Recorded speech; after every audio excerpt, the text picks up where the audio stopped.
This is the Couples Corner. The Couples Corner.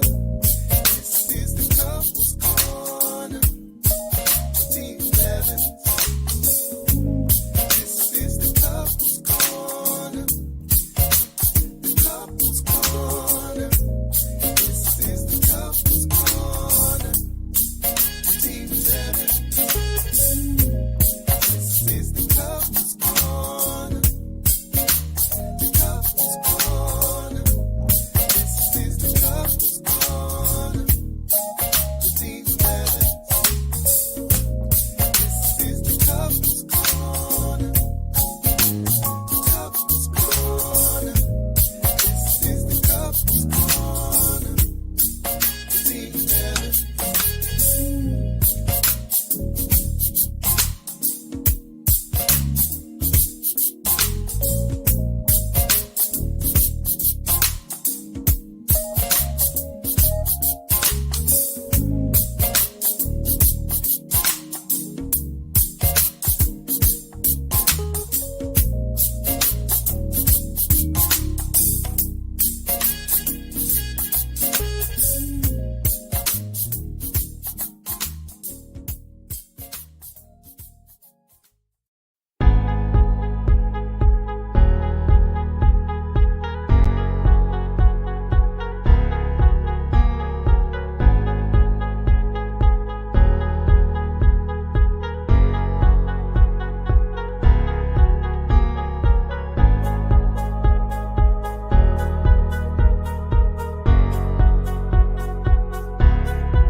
Hey, good people. Welcome to the Couples Corner. We are Team Bevins. I'm Marcus, and this is my beautiful wife, Cherie. And we are excited to be in the Couples Corner with you guys again. For those of you who are on with us now, and, won't you go ahead and share this and invite some people to the conversation, and so that we can have a good dialogue tonight. We have a great topic that we're going to discuss and some things that we're going to open up and kind of, share and get into.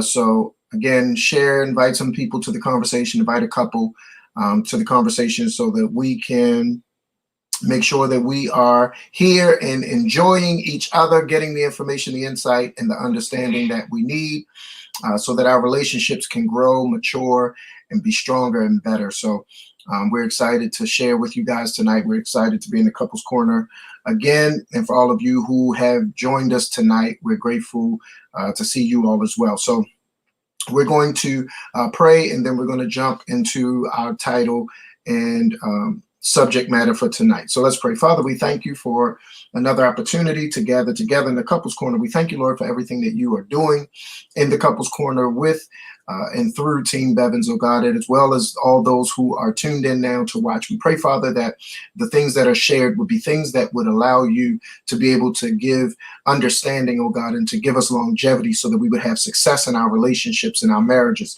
We thank you, Lord, that you do all things well, and we thank you, Lord, that we will be led of you, oh God, that we won't just share our opinions, oh God, and won't just share our feelings, our emotions, but that we'll give people the necessary tools that would equip them to be able to have strong, solid relationships, oh God. We thank you that all things will work well, that we won't have any issues or challenges. And we thank you that every person that is tuned in tonight, that something that is said by us or by one of the questions or comments will be able to give them something that they need to strengthen their relationships. We love you. We thank you. In Jesus' name we pray.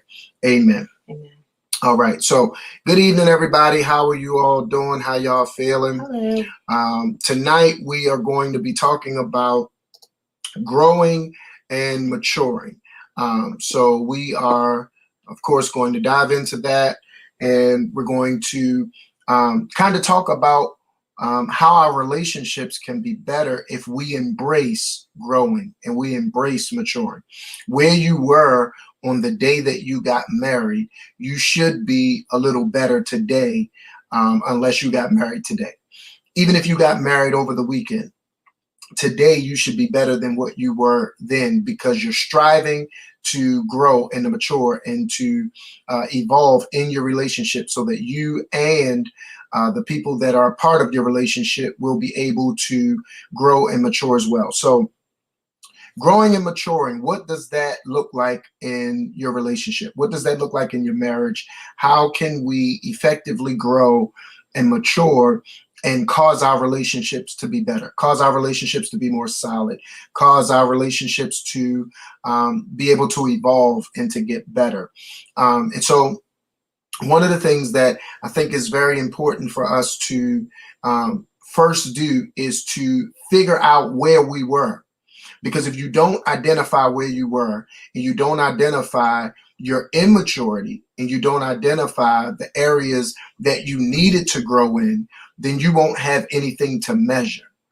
It's hard to measure your growth. It's hard to measure your maturity when you're not honest with yourself about where you were, when you're not real with yourself about how you started out concerning your relationship or concerning your marriage, and the growth that you should experience throughout your relationship.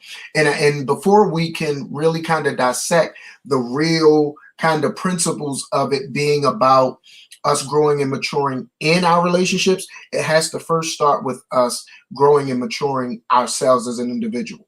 Because your relationship is a makeup of the two of us and what we bring to the relationship. It is not just a magic thing that just happens because we said I do. It is my intentional growth as an individual, her intentional growth as an individual, that causes us to have growth and maturity in our relationship. When we first got started dating, she was still in high school. I had just left high school. And when we were officially dating. So what happens in those type of situations, we have to realize that where you were at that point, if we were still in the same mindset, if we still had the same principles, if we still had the same things that we were doing then that we're doing now, we would not have grown and matured. So there has to be levels to your relationship. There has to be some places in your relationship where you grow, where what you do, you see some growth in how you have grown. So before we were able to, we saw you were on time too, brother. No, he was not. No, he was. He was on time. He was on time. I missed it then. So So, in that process, so for us, we started out dating early. We were still teenagers when we first started dating. That grew into us being serious, and definitely was there when we were, hey, Kalani.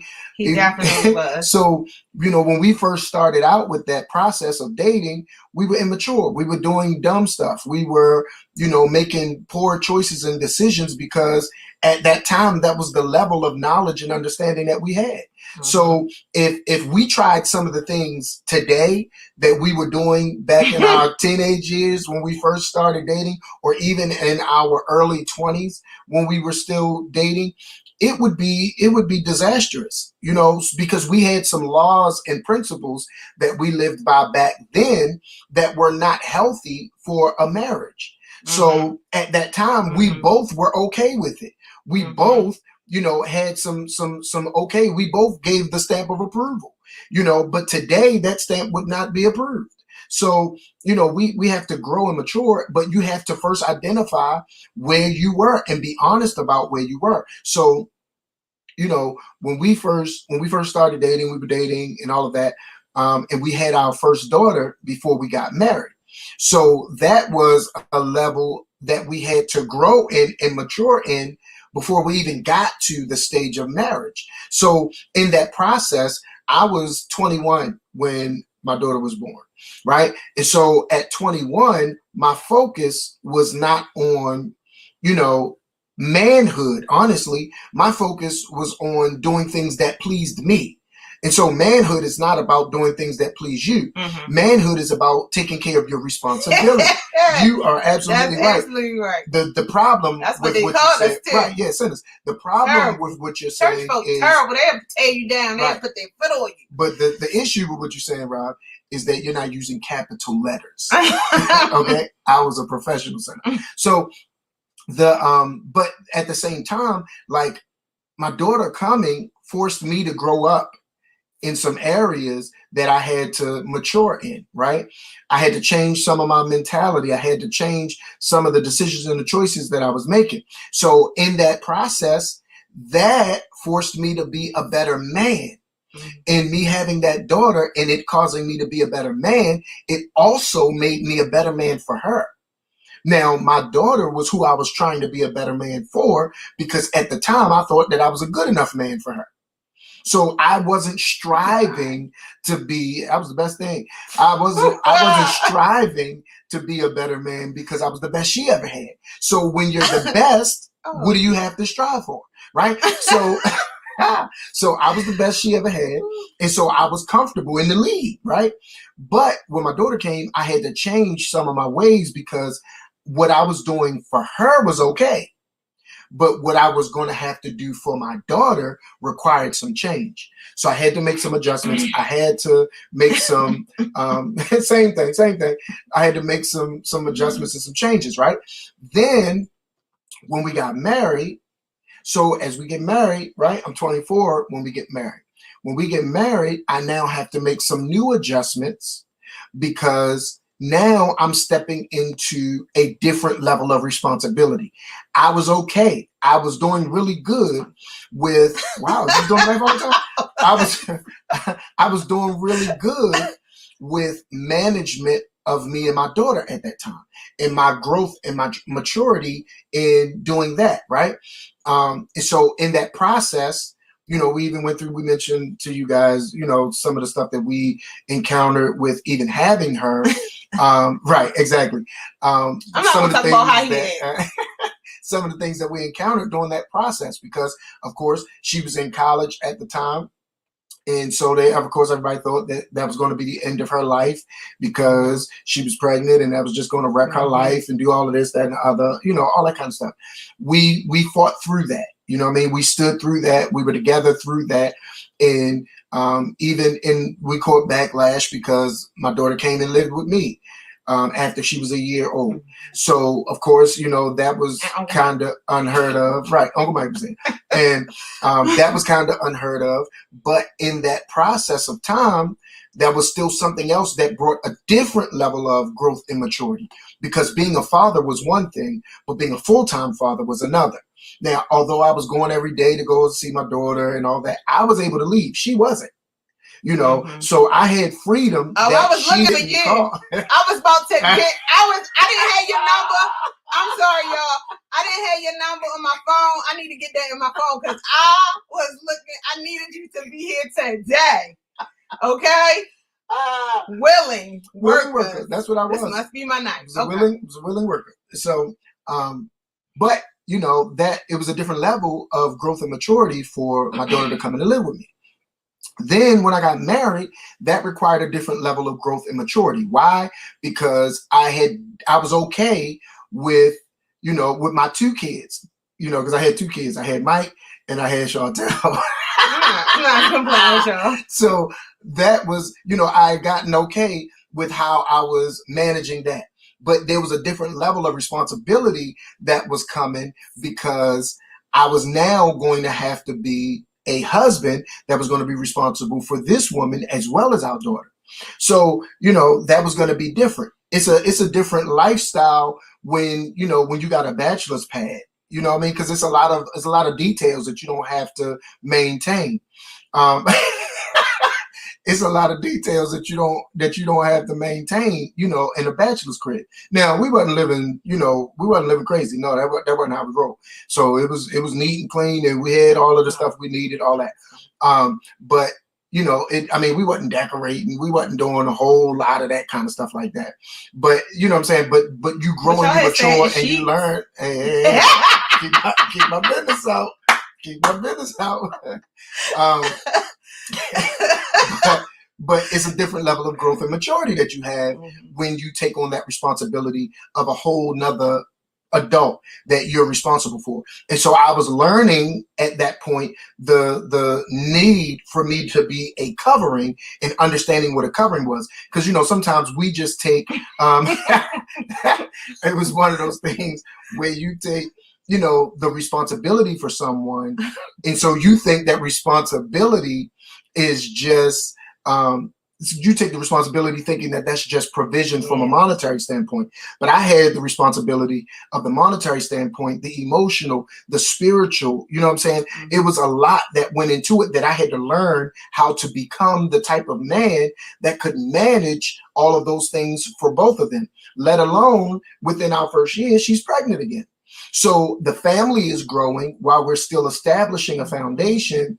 And, you know, all of that for me was about me understanding how to grow and to mature and to become a better man, because it was in me becoming a better man that made me a better husband. And in me becoming a better man, that came because I became a better man of God. And so my understanding, you know what I'm here now, it was a better understanding that I was able to have as a man, because I started understanding the details of what a man was. And so it was my relationship with God that I was starting to grow in that gave me, you know, some real insight and understanding of where I was failing, thinking that I was doing good. I was paying all the bills, but still failing because I wasn't fulfilling all of the things that were needed as a husband.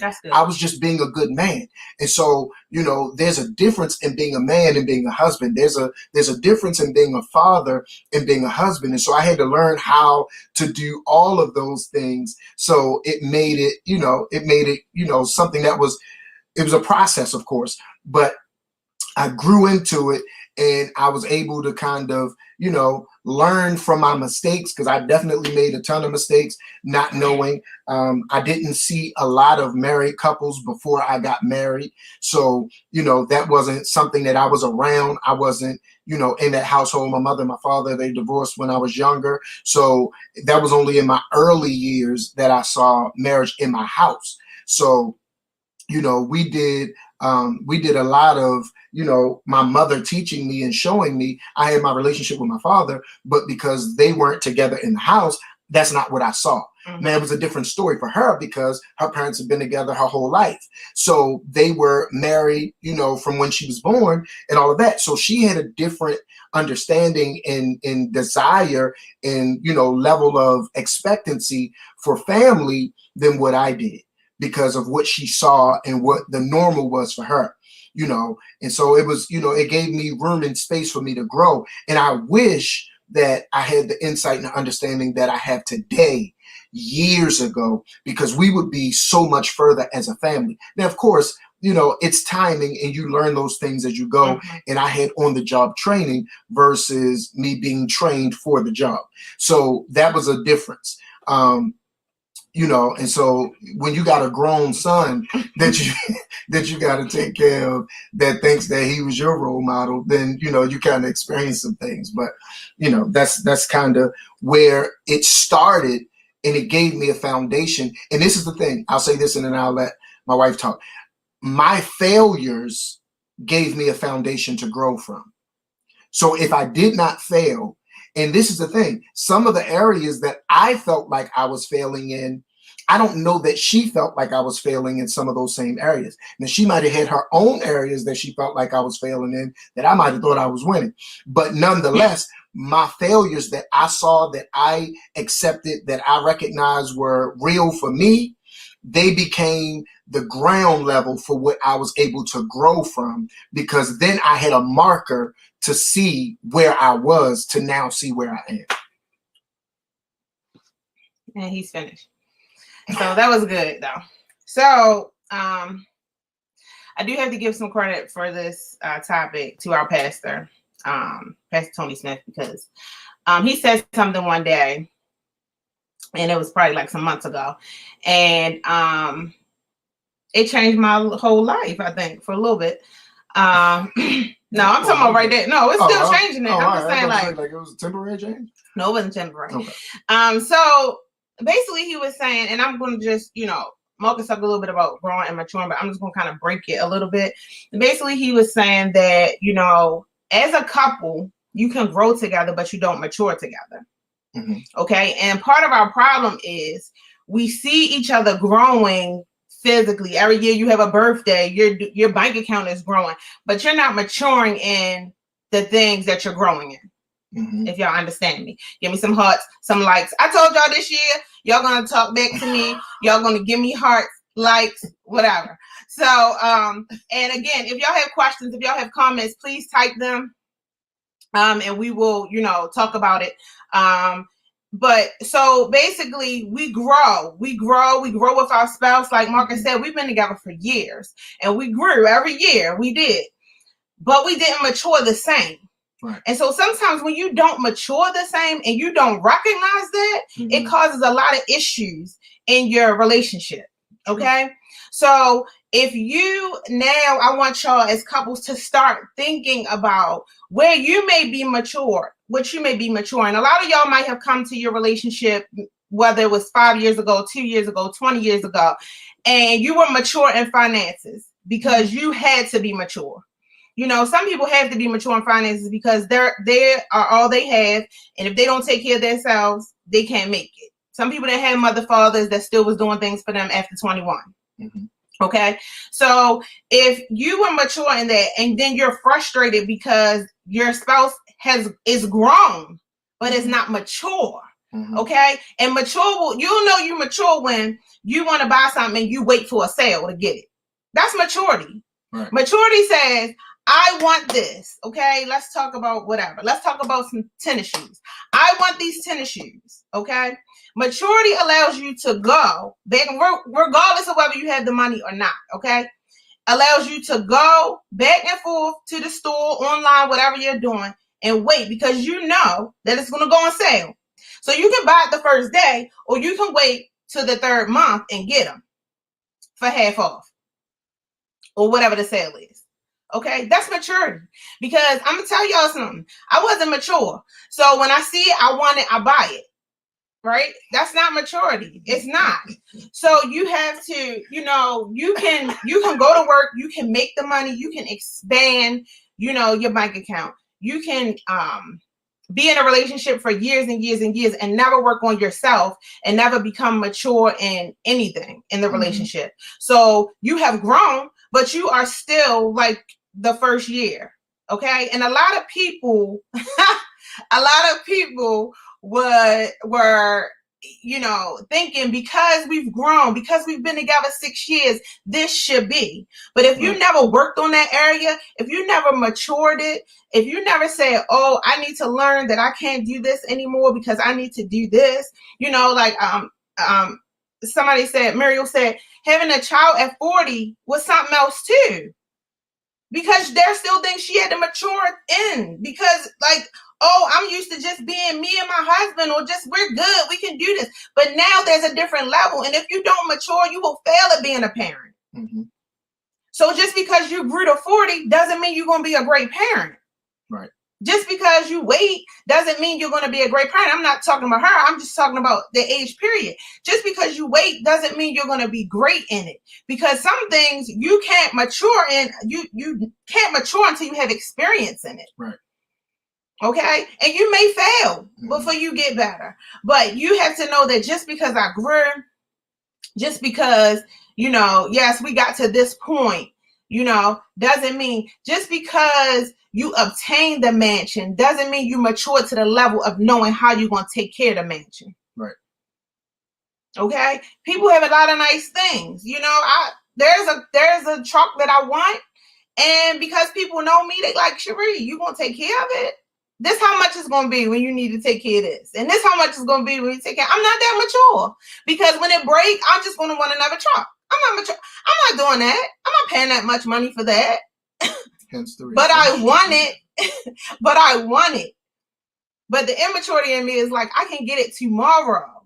but are you going to take care of it? Have you matured to the level where you understand what you need to do to take care of this vehicle? And y'all, I'm giving you natural things, but there are things in your relationship right now you can probably think of, or you can think of your spouse like, wow, I'm mad at them every day, but they haven't matured in that. Mm-hmm. So until they mature, get over it. Pray about it. Help them with things so they can mature in it. Mm-hmm. If you want to mature in your bank account and your spending, get a budget. A budget is maturity, and we struggle with it a little bit, but a budget is maturity. A budget is saying, this is what I'm going to do, having a place for all your money to go, not just, oh, when I want to do this, I want to, when I want to spend it, I can't. No. So there's no need. I think a lot of our problems, a lot of our disagreements would be like settled or more understanding if you were able to say, they're not mature, or okay, that's just a level you're not maturing, and not telling them like you're not mature, so that's why y'all know I would love that.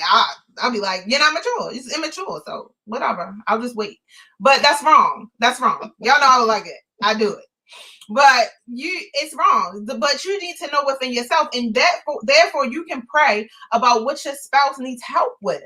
Mm-hmm. You can pray like, God, I'm maturing this, and they have no clue. Like they have no clue. They're not maturing it. But let me pray, and God, help me to help them. And if you know that there are things, I know there are things I'm not maturing. So you can pray about yourself, work on yourself, so that it can help your relationship. And no, this is not about people having problems. Everybody having problems. Yeah. But when you are immature, it can cause some things to happen, some disagreements, we just want to agree to disagree because we don't understand it. But the reality is you just didn't mature in that yet. Exactly. There are some people that's like, I'm going to go back to the tennis shoes. Like, okay, every Jordan that comes out, I'm getting it. I don't care. I don't care if I have one child, two children, 3 children. I don't care. I'm getting every tennis shoe that comes out. But that's not always mature because of the situation that you may be in at that time. Mm-hmm. Whether you've planned for it or not. Right. It doesn't matter. So some things, and again, I'm giving you, and please, if you have any, I see y'all have comments a lot. I don't know what I'm not reading it because it throw me off. But if you have any questions, if you have any comments to how you matured, how you just didn't grow, yes, we're all growing together. We want to do that. We want to grow together. We want to, the pandemic, a lot of us grew. Right? Well, we didn't get mature. Rob, that's most of us. Def thought I was always right. Like, most people are not setting out like, oh yeah, I'm definitely wrong. You know what I'm saying? Like you feel like you're right, or you wouldn't be standing on the stand that you're making because you feel like you're right. But maturity will help you to understand that even sometimes when you're right, that you'll take the L on the strength of this is what's best for our situation. Mm-hmm. Yes, I'm right. Mm-hmm. But what's more important, me proving the point that I'm right and doing the damage that it will do in proving that I was right, or being mature enough to say, I'll take a step back because this is what's going to be better for our situation. And so sometimes, being right is not everything that is cracked up to be, because in trying to prove your point that you're right, you do damage along the way. And that's not always healthy. So, a lot of us have been in that position where we, have stood on the grounds of I'm always right. And I tell you all the time, like, because you're right doesn't mean that your mate is wrong. Sometimes it's 2 rights. Sometimes it's more than 2 rights. So, you don't have to, it doesn't always have to turn into a war or a battle because you're trying to prove the point that you're right. If we say we're going to the mall and she say we could take the Beltway and I say we could take the city, it doesn't change the fact that both of those ways will get us there. So because I'm right about taking the city doesn't mean she's wrong. Or because she's right about the Beltway doesn't mean I'm wrong. And sometimes we spend a lot of time in immaturity trying to prove points that aren't as valid as we think they are, and actually do damage more than they do, help in our situations. So that's something that's important for us to realize. We got some comments. Let's look at a couple of them. Maturity helps you get rid of fear of change also. don't be stagnant. That's very good and very true. Because maturity requires change. You know, like I started out with hair. Actually, I used to have locks, real long locks. But at this point, if I was to have locks, it would look like a skating rink because the middle be, got the sunroof open. So, you got to accept what is going on. You got to accept what's going on. And maturity says, don't do that. Because I know some people that still try it. They be having locks and they be pulling their lock start back here. And it's like, you gotta mature to the point that you let that go. I'm sorry if y'all on here. So I'm mature financially. I came from having parents that always backed me up. I had to learn how to manage money. I had no clue. We have built up our knowledge together. Yeah, because when you come from that, like, it was a point where I was telling myself, like, don't, like, I've never, since I've been married, I haven't been like, oh, parents pay my mortgage, or oh, pay my, but I know I had a great aunt, and I know that if I asked for something, I could get it. And probably most of the time my parents too. But, I know what to do. So it's like, I had to kind of tell myself, like, you can't fall on those crutches anymore, because one day they're going to be gone, or one day they're going to stop. And you have to learn how to do this. And especially if you're adding children to this, you want to do it because you want to, or because, you see it and you can do it. But you don't want to have to take care of your child at 30 or 25 even. So it's like, you just, you have to learn those things. And it's not an easy learn. It's not easy to mature. It wasn't for me always, and still now, because some things are just like, why can't I just be like I'm in high school and just do what I was doing then? It's not reality though. But it's just, it was hard. It's a hard lesson to learn. And especially with money, because I felt like once I start getting money, like, I can't spend, like, why can't I spend it? But I'm gonna tell y'all something. I told y'all this before, not 35 either, and not 45 or 50, because I know some people 50 years old that their parents are still taking care of them. It's so unfair to your parent. Your parent is always going to be a parent anyway, but it's so unfair. But like, I forgot what I was about to say. See, that's why I read the comments, because my brain can't do it. What was I about to say? Before I said 35, before I saw 35. You were saying that's not okay. Oh, I thought I was making money, and I thought, like, so you making money now, so you won't spend it, right? But I told y'all, that's what I said. I told y'all this before. If the pandemic didn't teach you anything, it should have taught you that you don't need to live paycheck to paycheck. Okay? It should have taught you that make sure all your bills are on time. It should have taught you that you need to have something, because you don't know what your job going to do. I don't care where you work. I don't care what type of business you have. I'm a massage therapist as well. My business was shut down. I couldn't massage nobody. Couldn't do it. Okay? Couldn't do it. So what was I going to do if I didn't have anything? So it taught me, like, you need to have something. Okay? And all of it don't have to be in the bank either. You need to have something, because you need to know that if they shut your job down, or if this is the last check you get for a while or forever, that you're not waiting on unemployment to give you something. Right. That you don't have to go fund for whatever. Like, because you took the initiative to have a budget, or to have the extra, or to have, they say you're supposed to have, I was talking to somebody, one of our friends, when this first started, and he was like, I will probably be good for about 3 or 4 months. But because we were talking about how you're supposed to have 6 months saved up. And I'm like, man, we don't have 6 months. Right. But we're going to pray, like, Lord, please work it out. Okay. But it's just like, because for once in our life, our bills are on time, we didn't have that stress. Like, you already behind, and then this come, and now you get even more behind. And then they want to tell you, okay, you don't have to pay your mortgage, or you don't have to pay your rent. If you can pay it, I was telling people, if you can pay it, pay it. Right. If you can pay that car note, pay it. That's because maturity. what maturity is, yeah, I got it. Like, I'm not going to take all the deals y'all trying to give, because it's really not a deal. And in the end, they want their money. Right. In the end, they want 3 months back. And you like, I couldn't pay the 1 month. How am I gonna give you all three? So, I just learned that was maturity, and it's still hard. It's still some days like realize that you're really like, stop. You cannot do this. You cannot do Amazon every single day, because I could literally purchase something on there every single day, and something that we need and I will put to use. But it's like you can't do it. You have to stop yourself at a certain point, because you want to have something in the end. And so, if as y'all think about it, as y'all talk about this, as you think about it, or in your prayer time when you're meditating, or when you're writing, journaling, think about the things that you need to work on to get your maturity level up. Because everything, all of us have something or some things, a list that we're still working on. Right. It could be your character. It can be anything. It could be your responses, how you responded. Oh gosh, this is me. How you respond to people. I try now to give it a minute. I try to breathe, inhale, exhale twice instead of just what? I try to really give it some time before I try to digest it, like the word says. I gotta be slow to speak.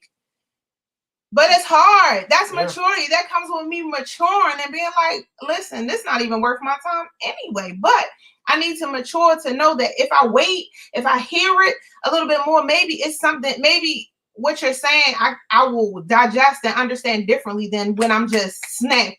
When I'm just, as soon as you say it, I'm gone. Right. So, you have to figure out, because some of these things are hurting you, not just in your relationship, but they're hurting you in your business.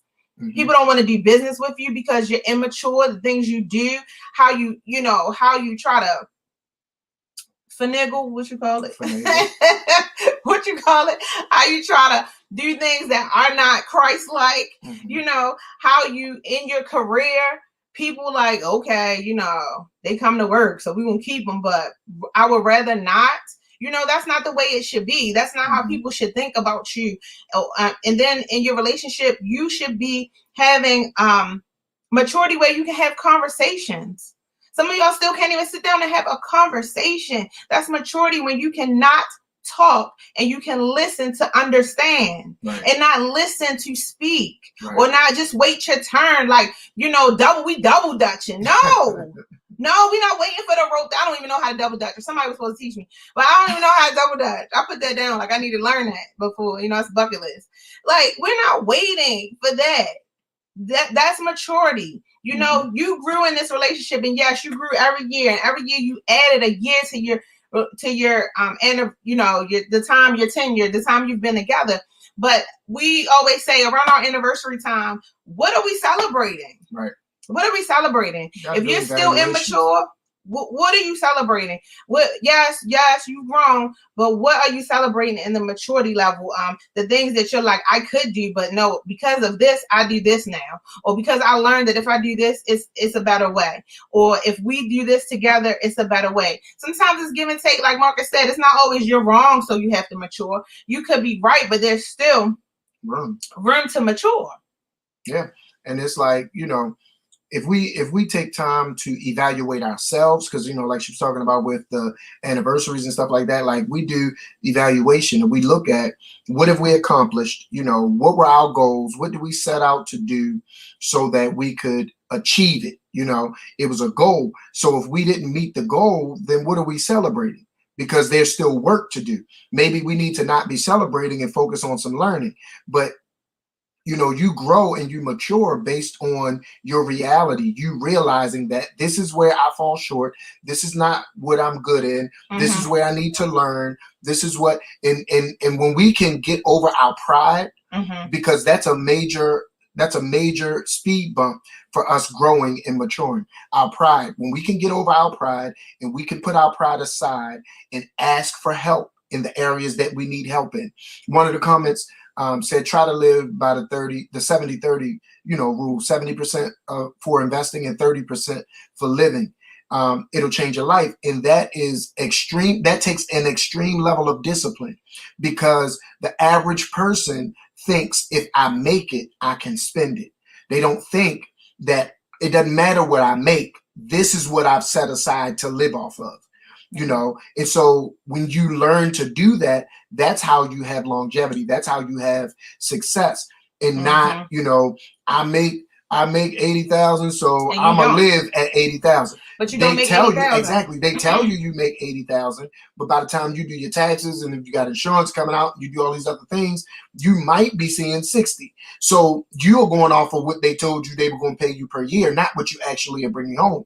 That's why even in property and buying homes, you got to be careful, because when they give you your pre-approval letter, they're giving you that pre-approval letter based off of the amount of money that you make, not based off of what you can afford. So they're saying, okay, together you guys make $125,000. So we're going to pre-approve you for, a $250,000 house. But out of that money that they're looking at that you make, they aren't taking into account all of your other expenses. They're not looking at your car payments and your car insurance and your life insurance and all of the other bills and things that you have, the other responsibilities that eat up a good portion of that. And so you're exactly right. Financial literacy is extremely important. So if you don't have that, then you running around with this pre-approval letter talking about I can get a $250,000 house, and you going out here looking for a $250,000 house, never considering that I need to know what the monthly payment is going to be, not what you're approving me for. And that's a mistake that a lot of people make. I try to tell people whenever looking for a house, that's what we had to do. She wasn't with that at first. She's like, oh, they said we approved for 300,000. We going for 300. No, we're not. We're gonna figure out what we want to spend per month, and then we're gonna figure out what house we can buy that will have that payment, not what they're approving us for, because they're not taking into account that we got all these other things that we're responsible for. They don't care nothing about our 6 kids. They don't care about our responsibilities with them. I didn't either. I got a nice house. I was like, yeah, they approved us for this month. And he was like, okay, we're not. And I was like, you gotta be kidding me. You are crazy. And that's what I'm saying, y'all. Y'all know I always give you transparent moments. That's what I'm saying. I had to mature. Now, I did not understand. I was like, what the heck is he talking about? We got approved. This is what we're about to get. Why are we looking at these houses when we can get these houses? Like, that's what I want to get. But once you got in the house and we was paying that good old low mortgage and all of that stuff, I was like, oh, yeah, we wouldn't have been able to live in those other houses. Right. But I got it. And even though I felt like I'm right, or I felt like, he's crazy, I went along with it because I wanted the house, right? I was tired of rent. I wanted the house. So our first house, I was just like, man, he's got to be crazy. They gave us this. And then, if it's a pre-approval, and it's not the approval, you like, oh, yeah, this is what they giving us. Then they start asking for stuff, and then you like, not gonna be able to do it. Yeah. So it's all fun and games. So they're like, oh, okay, you want this $350,000 house, so this is what your down payment is gonna be, and this is what this is gonna be, and this is what your closing costs is gonna be based on the price and this, that, and the other. And then you looking up and they talking about we need $36,000. You like, oh, I only had $3,600. So what we gonna do? And they like, can we get 3 months worth of your bank statement? You like, oh no, I don't show nobody my bank statement. Oh no! Right. So you can see all the McDonald's charges on there. Right. Yeah. No, but we had some comments, that we missed from up. Right. Okay. I think I'm asking you. Oh, that's very possible. I will say this though, Rob, you made a statement about so I need to pay my bills with this STEMI. That would be smart. That would be wise, simply because we were talking about them giving you some breaks on some stuff. And so just because they're giving you a break on your car and all of that, they tell me, oh, well, because of the pandemic, you don't have to pay your car payment and, this, that, and the other. But the way that they win is while you're not paying that car payment, you're still responsible for the interest, and interest accrues daily. So the more that you owe, the more interest that they get. So they don't care that you're not, paying it in all of that, because every day the interest is accruing at a higher rate because you have a higher balance. Total balance that you owe. So waiting 3 months, they like, that's cool. We just get more money from you, and that extends your term, that extends your time, and all of that. So it's little things like that where you feel like you're winning, and that's good if you needed it. But if you could afford to pay it, you should pay it, because then you won't have that issue. and you don't have to prolong your payments, because all they're going to do is put it on the back way. They're going to put it on the back end of your loan. And now you got a longer loan with a, longer point of interest and all of that you're paying. So, that's that growth and maturity where you are not just, spending the money and, just like, all right, yeah, I got this stimmy. And so I'm about to get this flat screen TV. And it's like, all right, yeah, you could do that, or you could make an extra payment on something that would kill the interest. So, that financial literacy is extremely important, because the decisions that you make now, the decisions that you make now are going to affect your future, and it's going to affect your relationship and all of that, because, ultimately we want to be able to live life debt free. We want to be able to get to the point where we don't have a mortgage payment. Just BGE. Yeah, just BGE. The stuff that you can't, right? Your gas, electric. The stuff you can't do without. You know what I'm saying? But like when your cars are paid off and your houses are paid off and all of that stuff is paid off, you won't be able to do that before you retire, instead of you reaching the age of retirement and can't, because what you're going to get in retirement won't be enough to maintain the bills you got. So now you 79, still working in the store, moving slow, and they hired you because of pity. But you really out here still working because you didn't put yourself in a position to win. You didn't utilize that growth and maturity so that you would be able to do something. So I'm going back up. Okay. Marry your best friend. Did you do that one? No. Marry your best friend. I did see that in Marcus and Cherie. I married my best friend. That's when I started to mature. That's great. That's good stuff, son. Wait a minute. Spirit definitely got one way.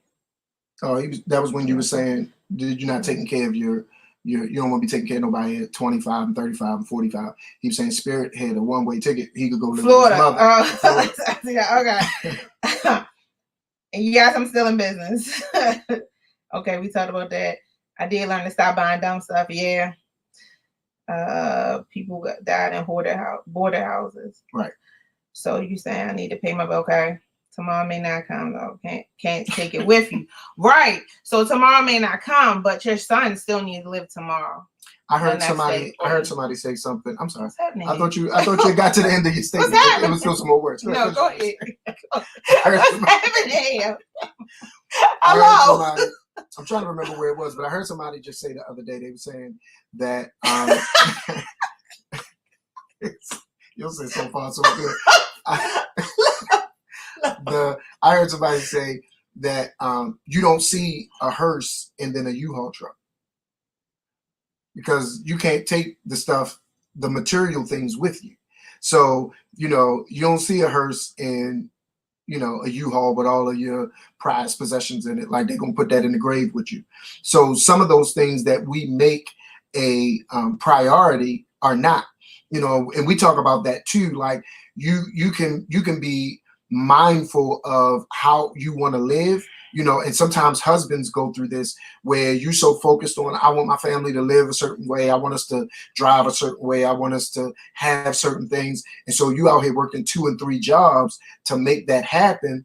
The whole time your family is at home wishing you were there, and they would rather have less and have you than to have the more that you're working so hard for that you can't enjoy.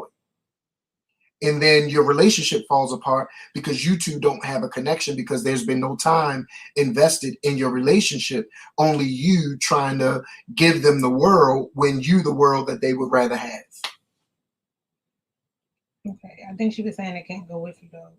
Like your money. Yeah. Okay. Generational wealth. I have money for my unborn grandkids already. That's beautiful, brother. That's beautiful. And and that's why that financial literacy is important, because we have to learn to grow, in understanding. We got to understand about investment, and that all of our money is not just sitting in the shoebox under the bed because you only do cash because you don't like your money being traced. Like you got to grow out of that. You got to mature out of that and learn how to have some bank accounts that somebody can track. to show, because that's how you establish your credit, them being able to see that you're a good steward over the money that you have. You learning how to invest, to put your money in places where it can work while you're not working. And it's those kinds of things that put us in positions where we are able to have wealth that we'll be able to work with. Because, we've heard it said several times, to some degree, we don't know how true it is, but they're saying, in years to come, you won't be able to live off of your Social Security, or you won't be able to live off of your retirement funds and all of that, because it won't be there because of the management of the people, the management of the government, and all that other kind of stuff like that. So how are you going to live if that was all you were banking on, getting your retirement check? And your retirement check realistically is probably not enough to maintain the bills that you have per month now. So you have to kind of think forward to be able to do that. And that's growth and maturity. So the more we have that, the better positions, that we're in, that we're able to do it. And so even in our relationships, when we talk about that growth and maturity in that area, we have to grow in how we handle each other.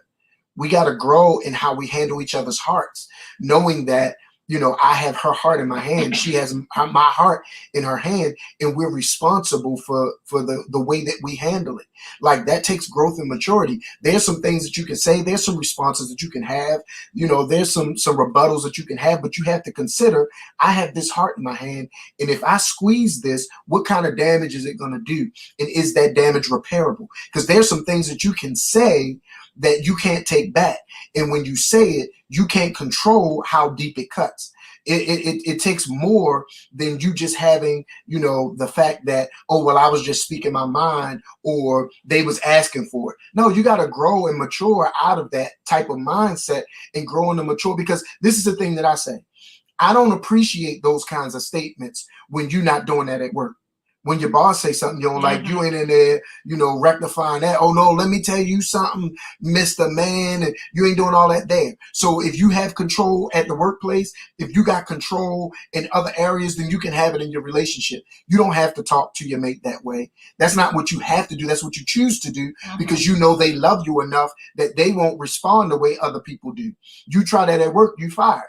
You try that in public, you're arrested. You do it at home because they love you enough that they're not going to turn their back on you. And that's really manipulation and taking advantage of the person that you're with. So those are the kinds of things that we have to grow and to mature in our relationships, because we act as if you ain't never going nowhere. We act as if our relationships are completely on lock. I can say what I want. I can do what I want because she ain't going nowhere. And she can say what she wants. She can do what she wants because I ain't going nowhere. And although that may be true, that should not be your mindset in how you approach things and how you handle it. You should do it in a way of reverence and respect and honor, because you wouldn't talk to you that way.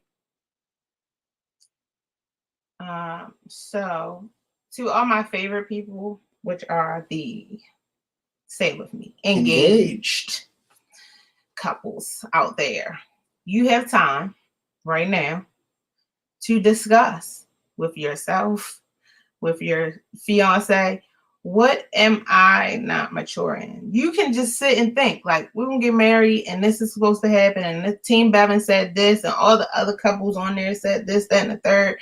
Am I able to do that? Right.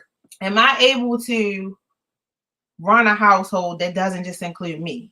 Am I able to take care of more than just this 1-bedroom townhouse I live in, or 2-bedroom townhouse I live in? Am I able to, whatever it is? Y'all know I go low, but these things become big when you aren't maturing.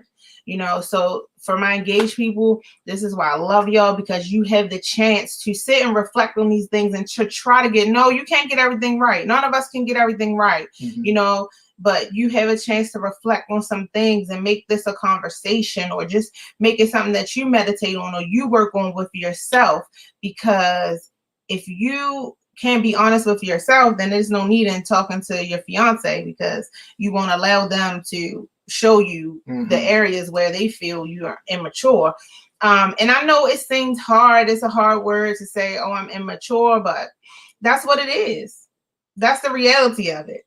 And so you need to sit down and think, like, even if you have to write it down, like, I'm good with this, but I'm definitely not good with that. If I get, if you just sit down and say, okay, bottom line, like he talked about a stimulus check. If I get a stimulus check, or if you got one already, what did you do with it? Or what did you plan on doing with it? Or if you were to get one, what would you do with it? And just write it down so you can read it. Like, I don't know if that's right. Like, if I was married, what would I do? Like, you have to put yourself in the position of what you all are going to do, especially if y'all are both bringing children with you, Right. whether they're with you together or you're blending a family. You need to talk or think about these things, please, because right now you have an opportunity. We're already married. We had to figure this thing out while we were in the process of it. And I'm not saying there won't be things that you have to figure out while you're in the process, but this is why we bring the conversation so that you can do this now. And I forgot what else I was going to say. Question. There's a question. What were your fears about each other in terms of growth back before you got married? You go ahead first. Yeah, I want to hear what I got to say. So, one of Amy. So one of my fears, before getting married, was more so about my ability to take care of my wife and my daughter. Now I had experience taking care of my daughter and my oldest son, Mike, but I did not have, the experience in taking care of a woman. And so, that was a concern for me because, I was going into it without, Mike had mentioned he said I was broken, I was crazy, but I didn't have a bank account with money just sitting in it. I ain't had no old money. You know what I'm saying? All of my money was working money. So, it was kind of like taking that, it's taking that like into consideration that when we get into this whole concept of living life, I had experience in living on my own. I had a roommate, but like I had that experience of living on my own. So that part of it, I knew that I could manage, you know what I'm saying? But it was different. It was different than, it was going to be me and my wife and my daughter. And knowing that, because see, I was the type of person that when I left home, I wasn't going back. So, when I left home, I never went back home. I was independent from the moment that I became independent. So, it was like, okay, there's no cushion for me to fall back on when I get into this. And so doing it again at an early age, I wasn't positive that I was going to do a great job. I was just determined to do it. So I was a little, I was afraid in a sense of how I was going to, how I was going to perform and produce in that situation. I was confident in my determination, but I had no experience to feel comfortable doing it, so that's kind of where, I was. That was what one of my main fears was.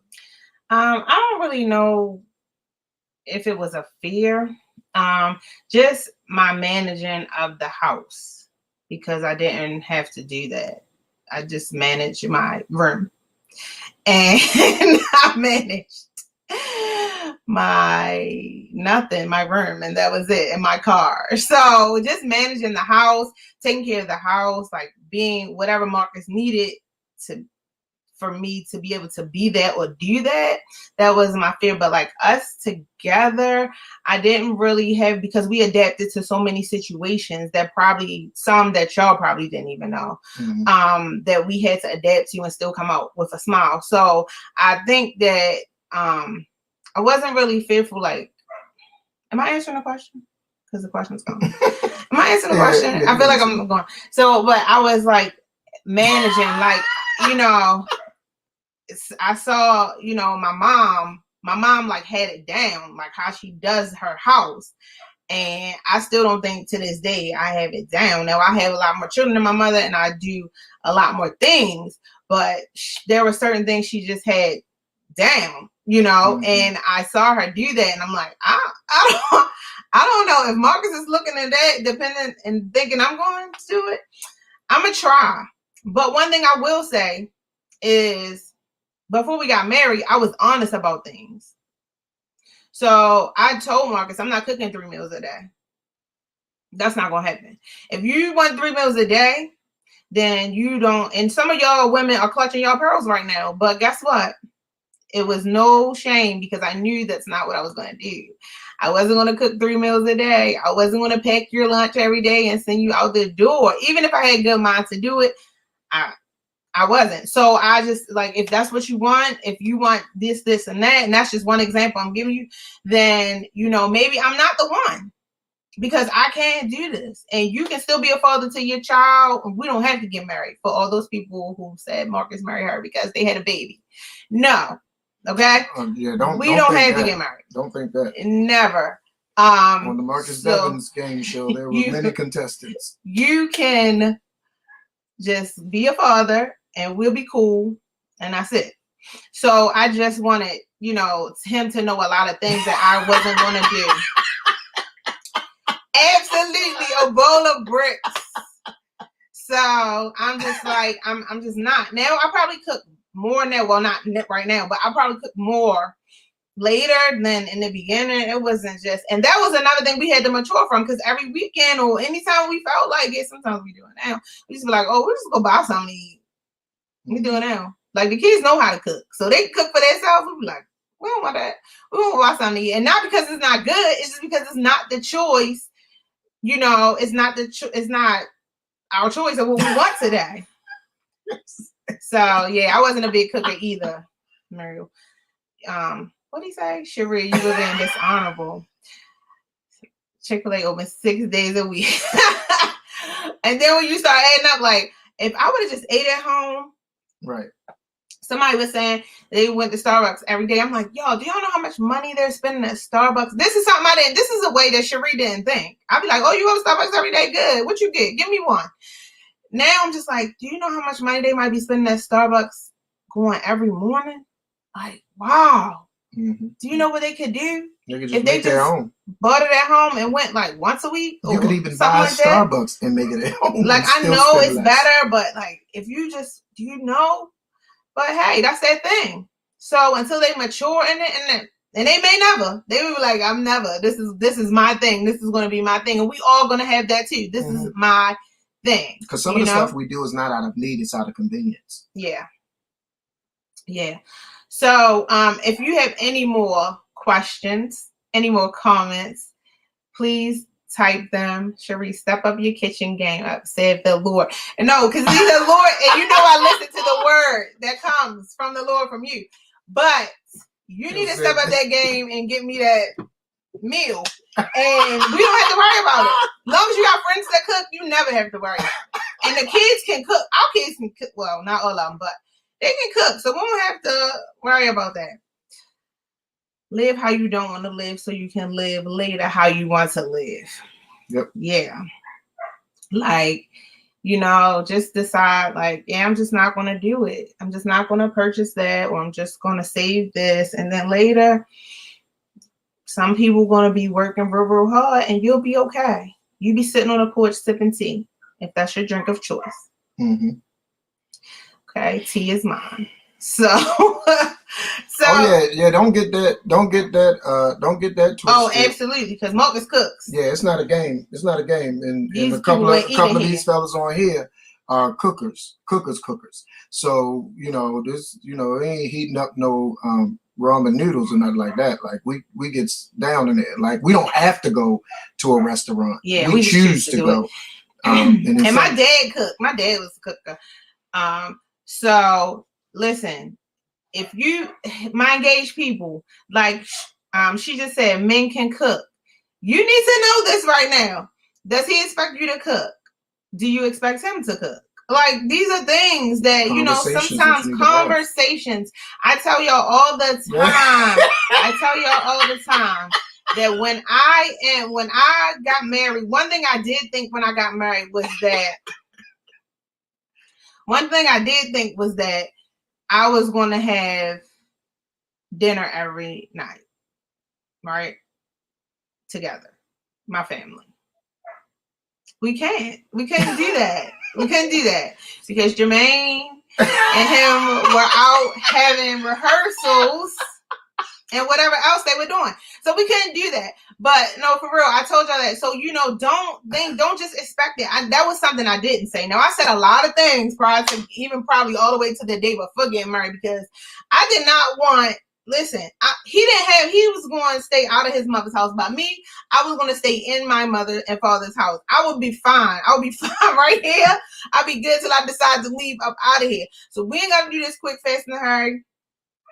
It's good. So I will always ask things and say things. You sure this date? Well, this was actually our second date, the date we got married on. I don't know if people know that, but that was actually our second date. The first date, I was like, no, see, y'all got to be honest. And this is the problem. Some of us, we get married and we weren't honest, and now we're upset. And we want to put that on our spouse. That's not their fault. You weren't honest, okay? I wasn't getting married on that first date, then be upset. You need to be honest. So these are things. Now, I didn't talk about everything because I didn't talk about I'm going, sit down for dinner and we're going to be, let me read the comment. Does he expect you to be wait a minute. Does he expect you to be a maid? This is another good one that you're saying here because some people don't know and then they can't live up to it. They can't live up to it because everybody that gets married is not best friends. Everybody that gets married hasn't been around each other for a long time, sad to say. So what you were showing was your representative. And when it really gets when the rubber meets the road, the representative falls off after a while. Yep. And they really see like, oh, you really don't wash your clothes for 2 weeks.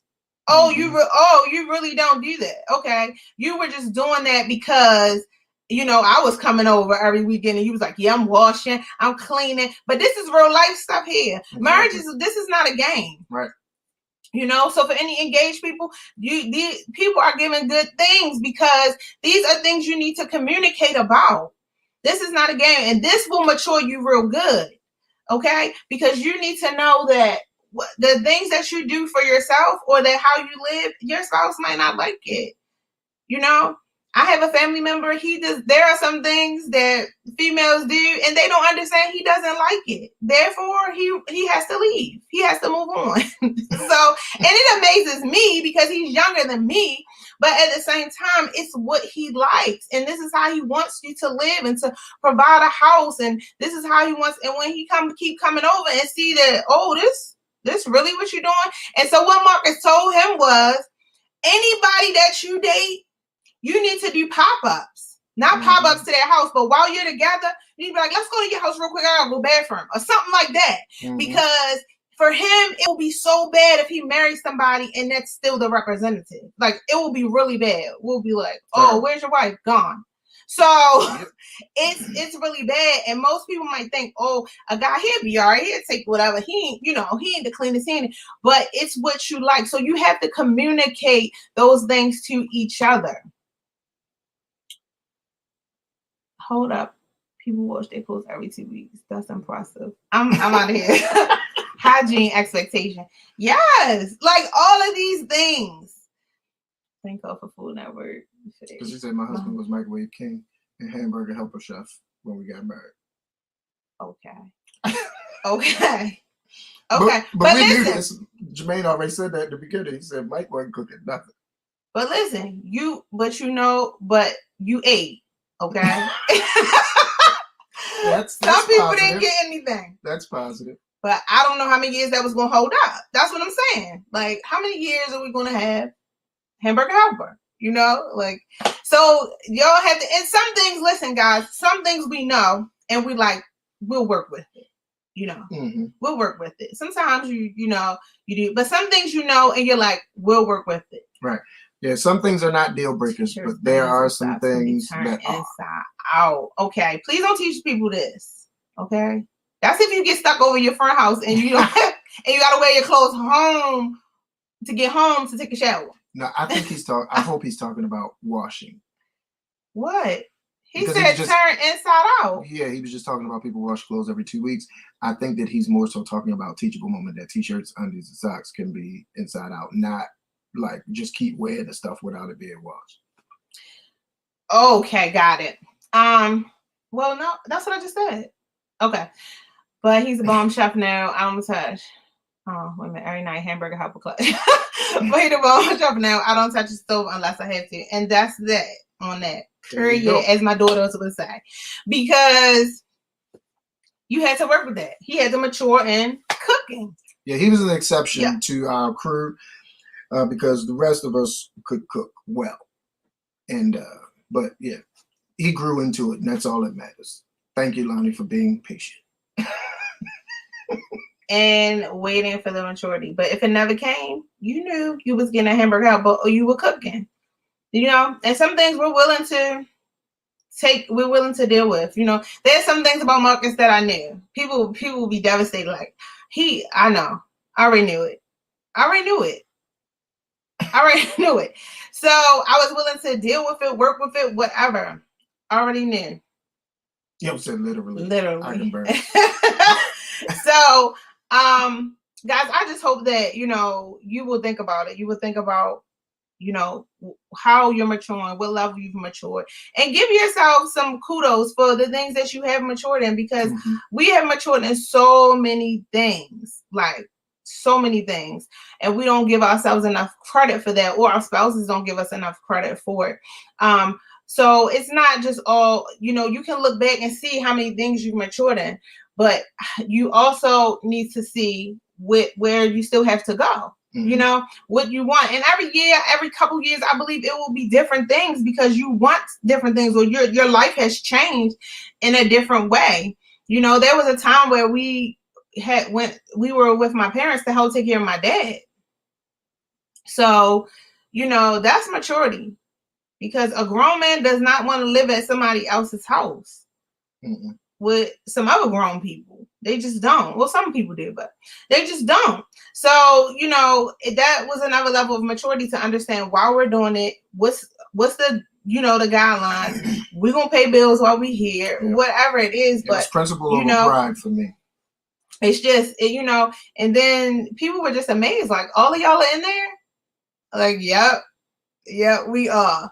But it was all for my dad, you know, and I would do it again and again if I had to. So, but at the same time, you still have to mature to that level. There are so many people that told me their husband wouldn't be going for it. They don't care if it's their dad, their mother, whoever. They're like, yeah, my husband probably would have never did that.